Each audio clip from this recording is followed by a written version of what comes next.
Neha Shrivastava from mathematics farm. आज हम लोग क्या पढ़ेंगे? आज हम लोग class 8 chapter 11 that is direct and inverse proportions में ट्राई दी सॉल्व करेंगे, जो कि पेज नंबर 139 पर गिवन है। Question is observe the following tables. यहाँ पे कुछ टेबल्स गिवन है, 3 टेबल्स गिवन है, इनको ऑब्जर्व करना है and find which pair of variables x and y are in inverse proportion. और आपको बताना है कि इनमें से कौन सा x और y का पेयर इनवर्स प्रोपोर्शन में है। ठीक है, तो चलिए सॉल्व करते हैं। सपोज ये दो क्वांटिटीज हैं x एंड y, ये क्वांटिटी x है और ये क्वांटिटी y है। तो कोई भी दो क्वांटिटीज इनवर्स प्रोपोर्शन में कब होती हैं, तो मैं आपको याद दिला दूं कि फॉर इनवर्स प्रोपोर्शन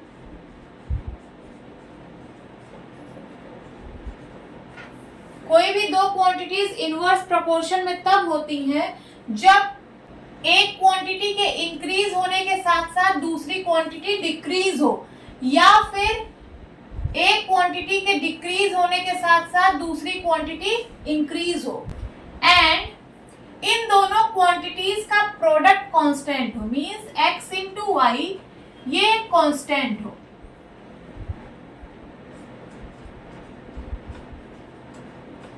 ठीक है, तो यहाँ पे जितनी भी x और y की वैल्यू गिवन है उनका प्रोडक्ट हर बार एक सेम नंबर है, एक कांस्टेंट है, मींस x1 इंटू y1 ये बराबर है x2 इंटू y2 के और ये बराबर है x3 इंटू y3 के।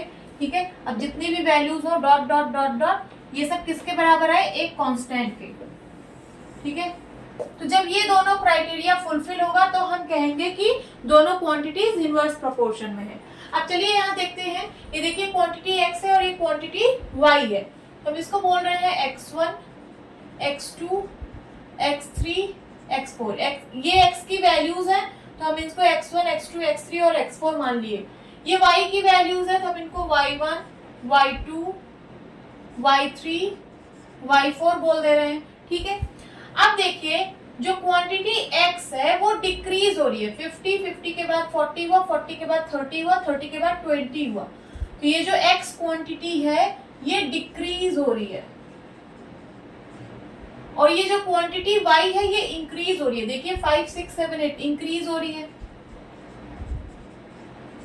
तो एक क्वांटिटी डिक्रीज हो रही है, दूसरी क्वांटिटी इंक्रीज हो रही है। ठीक है, एक क्वांटिटी डिक्रीज हो रही है, दूसरी क्वांटिटी इंक्रीज हो रही है, ये तो ठीक है।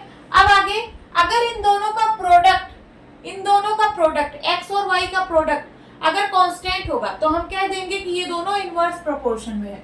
चलिए अब इनका प्रोडक्ट फाइंड आउट करते हैं। x1 into y1 is equals to 50 into 5, 5 5 ज़ा 25, 250। x2 इंटू y2 निकालिए 40 इंटू 6, 6 4 ज़ा 24, कितना आ गया 240। इक्वल तो है नहीं, इसका प्रोडक्ट कुछ और है, इसका प्रोडक्ट कुछ और आ रहा है, सेम नंबर तो आ नहीं रहा है। इसका मतलब ये दोनों क्वांटिटीज इनवर्स प्रोपोर्शन में नहीं है। अब आपको आगे चेक करने की जरूरत नहीं, आगे कुछ भी है। ठीक है, यहीं पे इक्वल नहीं आ रहा है, कोई भी अगर डिफरेंट आ जाए तो आपको आगे चेक करने की जरूरत नहीं है। आप सीधे बोल सकते हैं कि ये दोनों क्वांटिटीज इनवर्स प्रोपोर्शन में नहीं है। तो आप क्या लिखेंगे, hair x1 into y1 is not equals to x2 into y2. Therefore, x and y are not in inverse proportion. Inverse. ठीक है, तो ये इनवर्स प्रोपोर्शन में नहीं है। सेकेंड टेबल देखिए, क्वांटिटी x है और ये क्वांटिटी y है। ठीक है, इसको मैं बोल दे रही हूँ x1, ये x की वैल्यूज हैं तो मैं इसको बोल दे रही हूँ x1, x2, x3, x4। ये y की वैल्यूज हैं तो y1, y2, y3 and y4।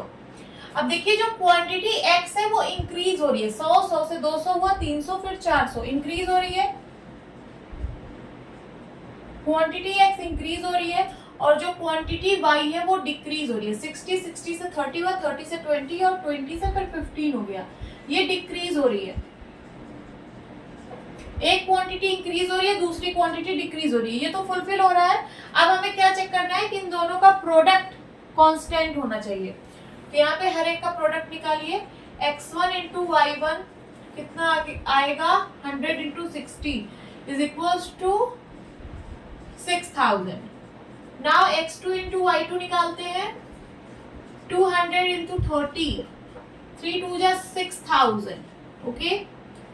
x3 into y3 is equals to 300 into 20 is equals to 6000. Now x4 into y4 is equals to 400 into 15 is equals to कितना आएगा, 15 4 जा 60, 6000 आ गया, okay. यहाँ पे देखिए x और y का प्रोडक्ट हर बार एक फिक्स्ड नंबर आ रहा है, एक कांस्टेंट आ रहा है। इसका मतलब यहाँ पे x और y जो है वो इनवर्स प्रोपोर्शन में है। तो आप क्या लिखेंगे, since x1 into y1 is equals to x2 into y2 is equals to x3 into y3 is equals to x4 into y4 is equals to 6000, ठीक है। इन सब की वैल्यू इक्वल आ रही है, कांस्टेंट के बराबर आ रही है। Therefore x and y are in inverse proportion।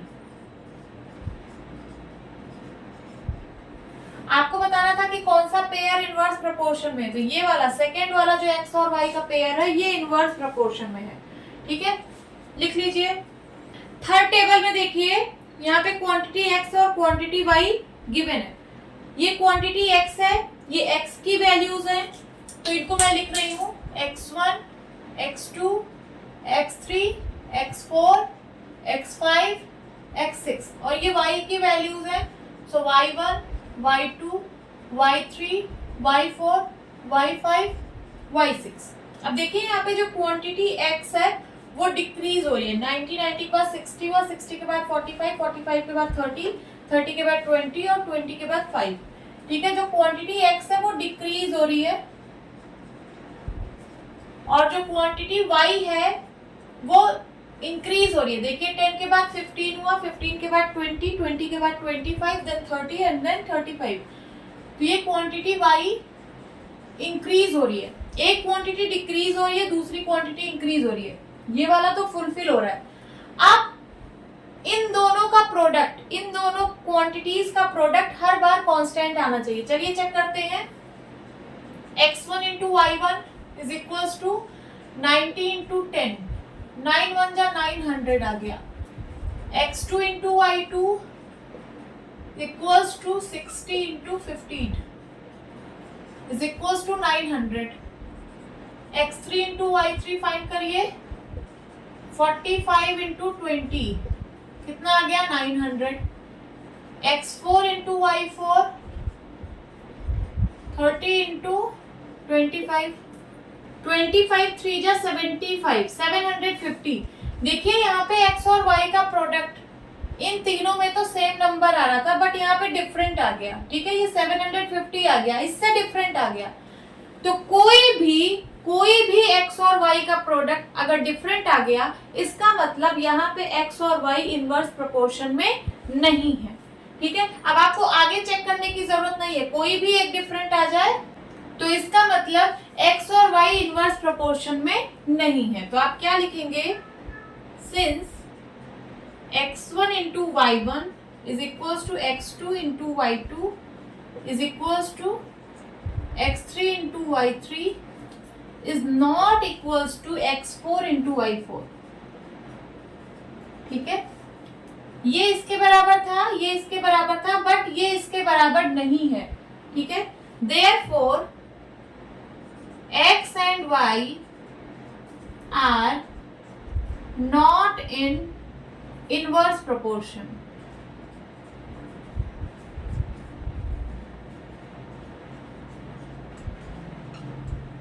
तो क्वेश्चन में पूछा था कि कौन सा pair of variable inverse proportion में है, तो आंसर क्या होगा, सिर्फ सेकंड।